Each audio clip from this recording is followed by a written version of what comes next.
Hi అండి, ఎలా ఉన్నారు అందరూ? నేను మీ శిల్పారాజ్. ఈరోజు సొరకాయ హల్వా అయితే చూపిస్తాను.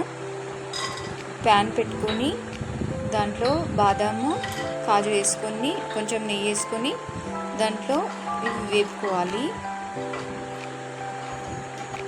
తర్వాత కిస్మిస్ వేసుకోవాలి. కిస్మిస్ కొంచెం పొంగేంత వరకు వేపుకోవాలి.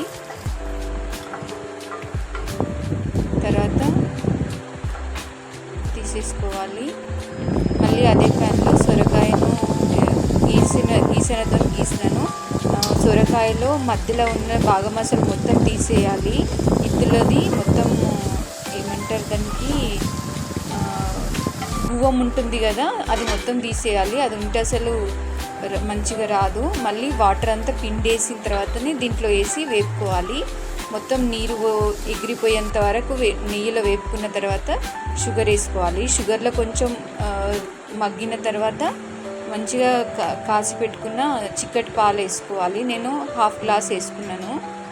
తర్వాత పాలల్లో మంచిగా దగ్గరికి వచ్చే వరకు ఉడకనిచ్చుకోవాలి. కావాలంటే ఇప్పుడు కొంచెం ఇలాచి పౌడర్ వేసుకున్నాను.